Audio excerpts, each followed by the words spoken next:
When a professor laughed at Keanu Reeves, the classroom was full of quiet whispers, the kind of whispers that float around when students are waiting for something unusual to happen. The young professor had just walked in, full of confidence and energy. He was known for being sharp with his words, sometimes too sharp. Students respected his knowledge, but many feared the way he used his humor to cut people down. On that day, his eyes fell on a quiet student sitting in the middle row, a young man with calm eyes and a simple posture. His name was Keanu Reeves. He was not famous yet, not known across the world, just another face in a crowd of students. But something about his silence caught the professor's attention. The professor smirked and asked a question, one that seemed harmless at first. But the tone was not kind. It was sharp, laced with mockery. "Mr. Reeves," he said, "tell us, do you really believe someone like you can understand philosophy? You look like someone who belongs in a movie theater watching cheap action films, not in this classroom." A few students laughed nervously, unsure if they should follow the professor's lead or remain silent. Keanu did not laugh. He looked down at his notebook, his fingers gently tracing the edge of the page, and then slowly lifted his eyes. He could feel the weight of everyone staring, waiting for him to crumble or fight back. The professor's laugh echoed in the room, confident that he had made his point. For a moment, silence wrapped around Keanu. It was the kind of silence that could break a person. Many students would have felt crushed, some might have lashed out in anger, others might have left the classroom in shame. But Keanu did something unexpected. He smiled. It was not a forced smile, not a smile of defense, but a soft and humble smile that seemed to carry both kindness and strength. He looked directly at the professor and said in a calm voice, "Sir, maybe I do not look like the person who belongs here. Maybe I will make mistakes while learning, but I believe respect is also part of philosophy. I came here to learn, not to prove how I look."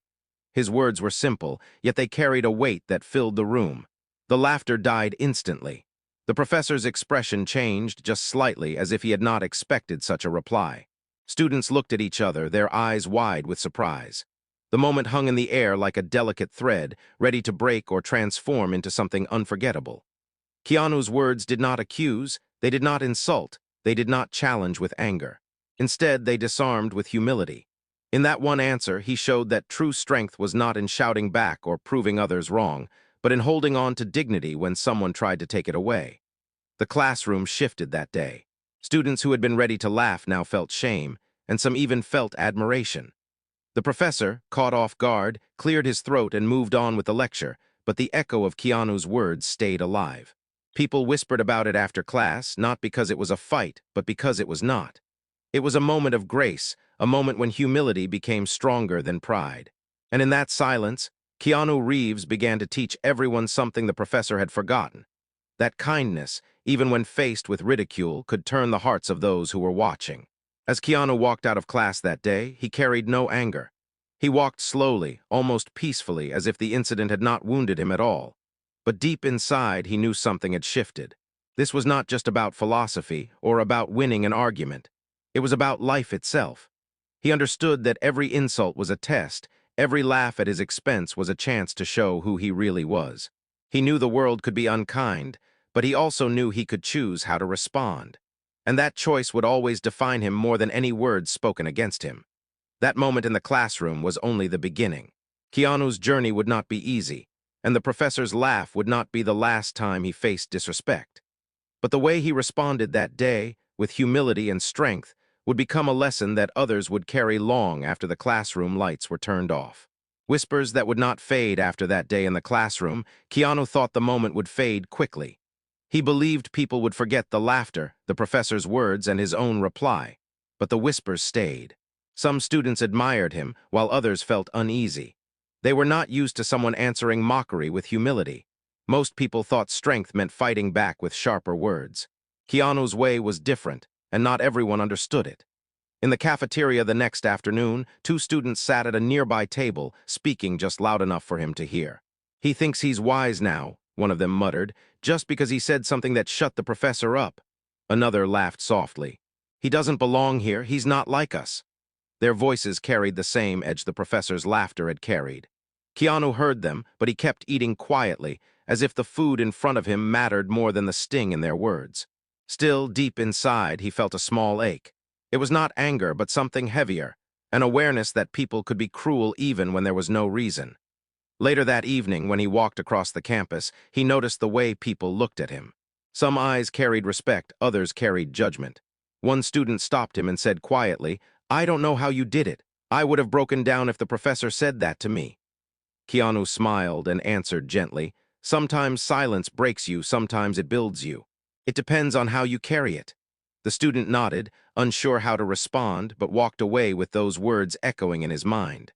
The professor, however, did not let the moment go so easily. Though he did not openly mention it in the following days, there was a new sharpness in his tone whenever he spoke to Keanu.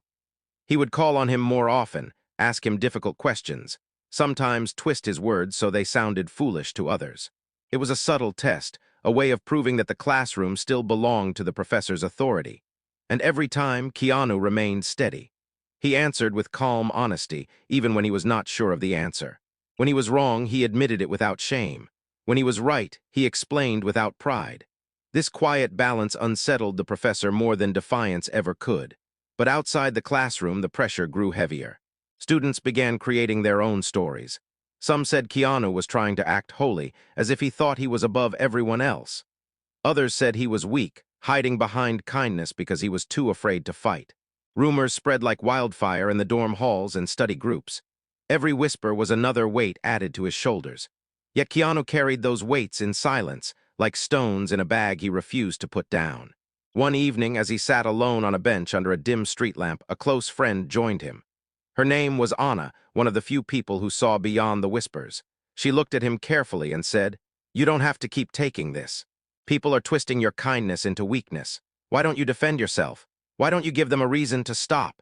Keanu looked at the ground, watching the shadows move as the wind blew through the trees.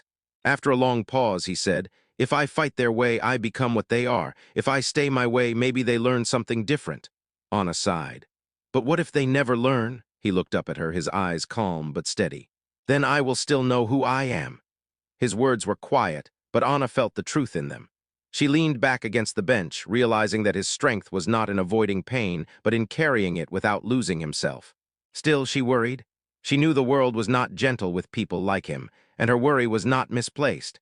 Because soon the professor would not stop at sharp words or subtle tests. Something bigger was coming, something that would push Keanu's humility to its limit, and the whispers that haunted the campus would turn into a storm that no one could ignore. The storm inside the classroom days turned into weeks, but the tension in the classroom never softened. The professor's sharp eyes often searched for Keanu. Sometimes he asked him questions no one else could answer. Sometimes he interrupted him before he could finish. The other students began to notice it more openly. Some felt pity, others found it entertaining. And though Keanu never raised his voice, never fought with anger, the quiet way he endured began to make people feel uneasy. One afternoon, the professor brought a thick book and placed it on the desk. He looked at the students and then at Keanu. "Today," he said, "we will test what true understanding means. Mr. Reeves, why don't you stand and read this passage for us?" His tone carried a hidden challenge, as though he expected a failure. Keanu stood slowly, walked to the front, and took the book in his hands. The words were heavy with complicated language, the kind that could twist even the smartest student. The room was silent, waiting to see him stumble.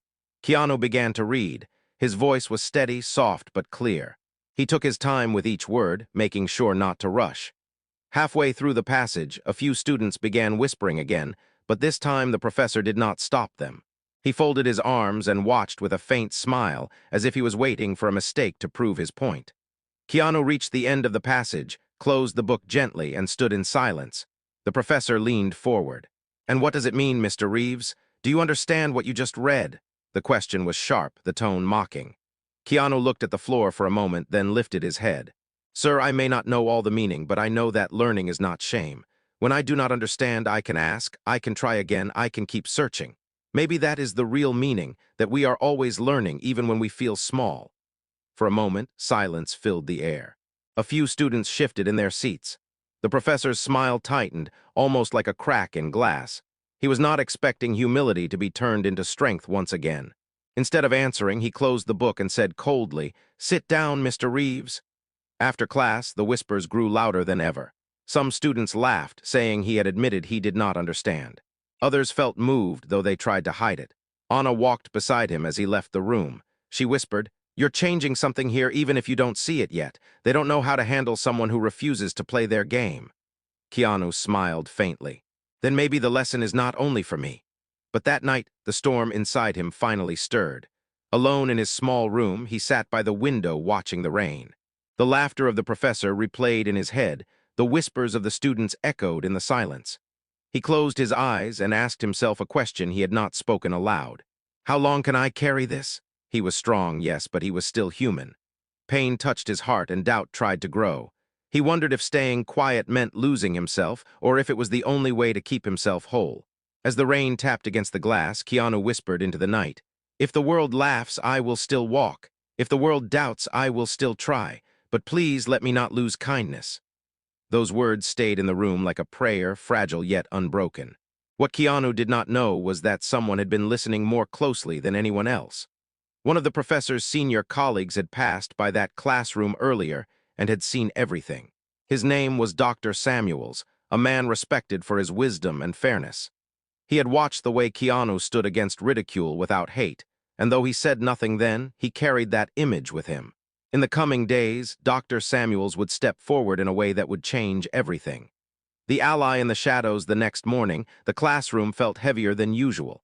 The professor's presence seemed stronger, his voice sharper. He carried the same confidence, but there was something restless in the way his eyes searched the room.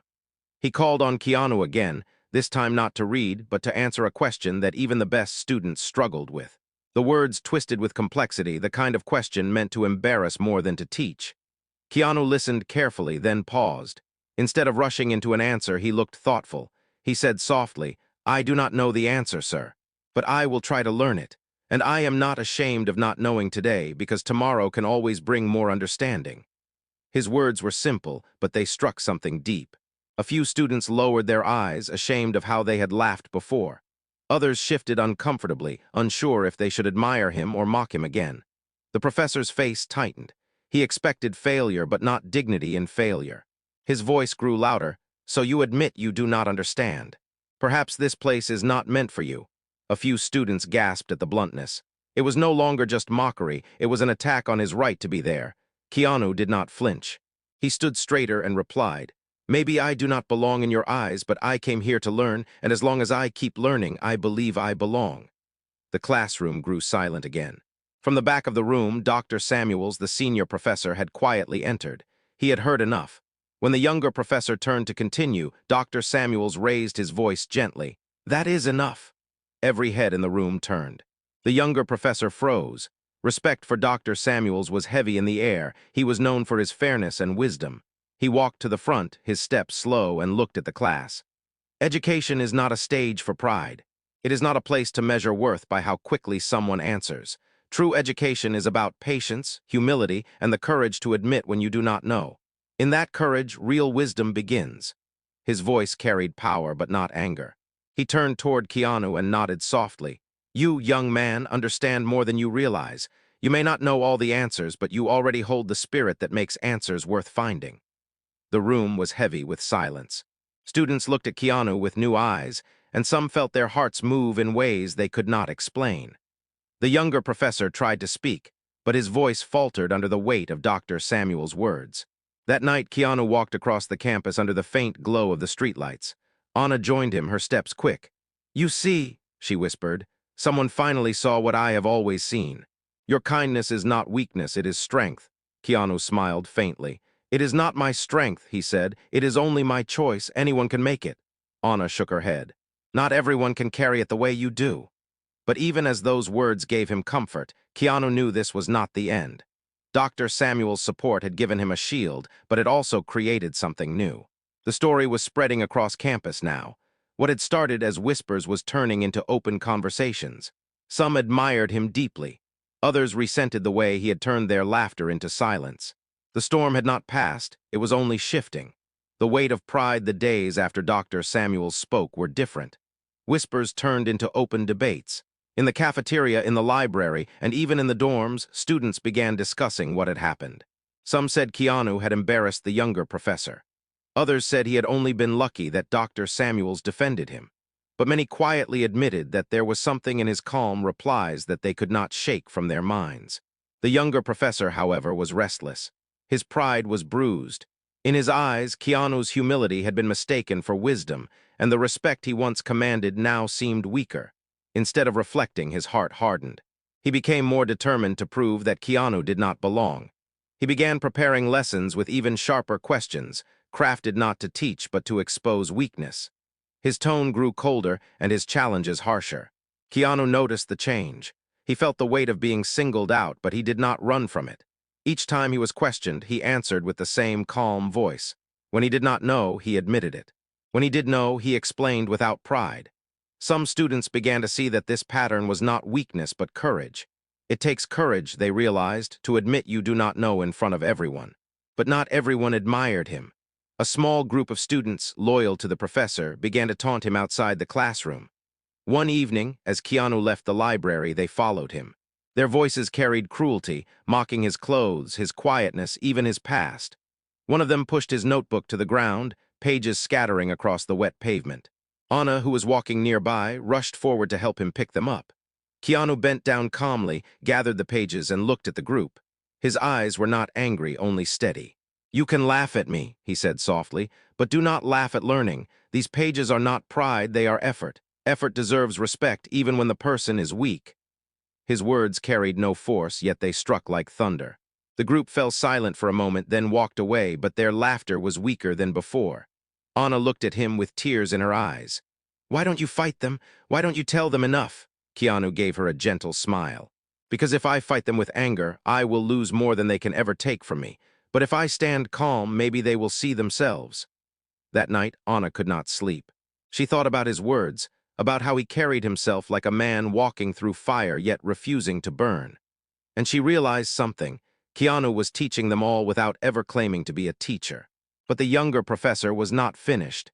The next lecture, he announced that a public debate would be held in front of several classes combined. "This," he said, "will show who truly belongs in the world of philosophy." He looked at Keanu when he said it, and everyone knew this was aimed at him. Students whispered in excitement. Some believed Keanu would finally be broken. Others hoped he would rise once again. The stage was set, larger than ever before, and the storm that had been brewing now prepared to strike with full force. The public debate the day of the debate arrived, and the campus buzzed like a hive. Students who normally skipped lectures filled the hall early, eager to witness what everyone whispered about. Even professors who rarely left their offices came to sit in the back rows. It was more than a test of knowledge now. It was a stage for pride and humility to clash under every watchful eye. Keanu walked in quietly, holding nothing but a worn notebook in his hand. He wore the same simple clothes he always wore, and his steps were calm, as though he carried no fear. But inside his heart there was weight. He felt the eyes, the judgment, the expectation pressing down on him. Anna walked with him until the door, touched his arm gently, and whispered, "Whatever happens today, do not change." "Stay you?" Keanu gave her a small nod and entered the hall. The younger professor stood at the front, proud and confident. His voice carried loudly as he explained the rules. Questions would be asked, answers debated, and arguments judged.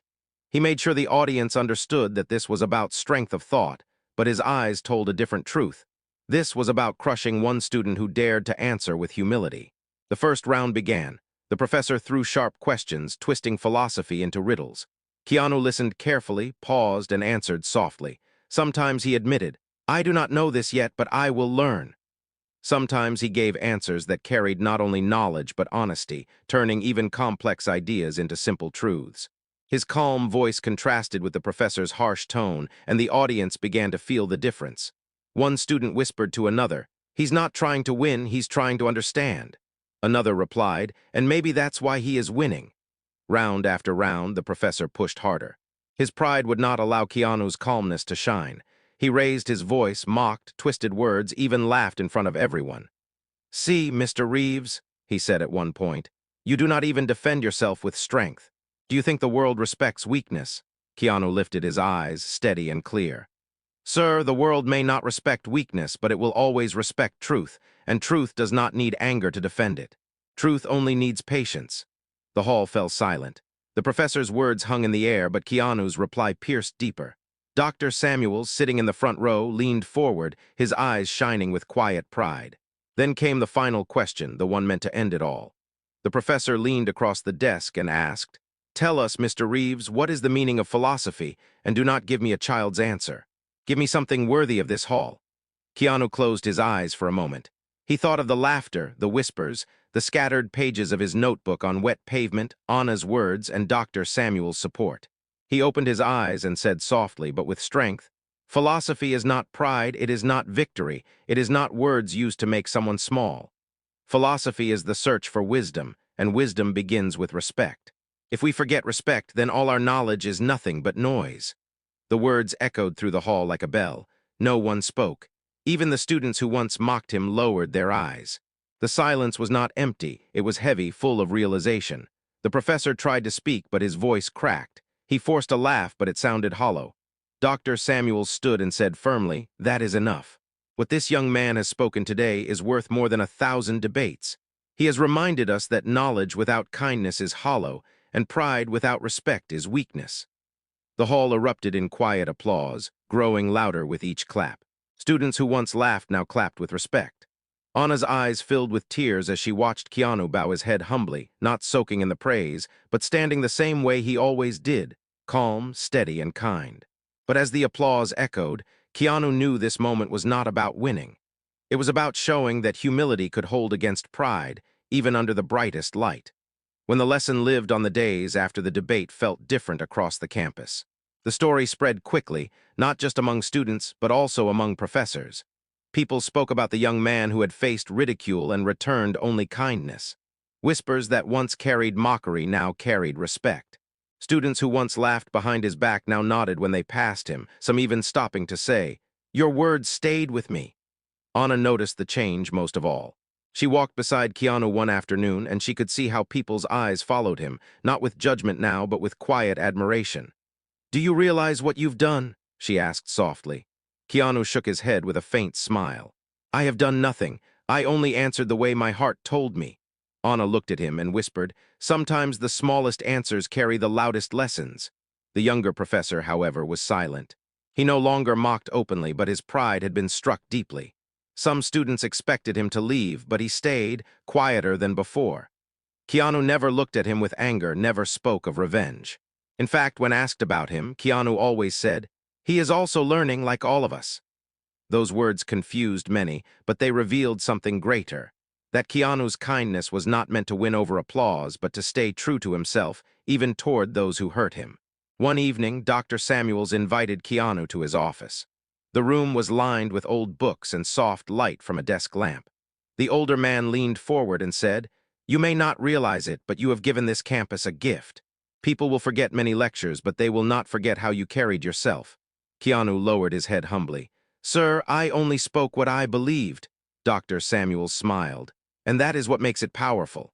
Knowledge speaks to the mind, but humility speaks to the heart. You have done both." Outside the office, Anna waited. As Keanu stepped out, she asked, "What did he say?" Keanu smiled softly.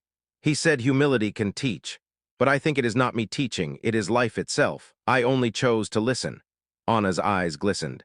"Then promise me one thing," she whispered. "Never stop listening." Keanu nodded, his face calm. "Never." The story of that debate traveled beyond the walls of the university.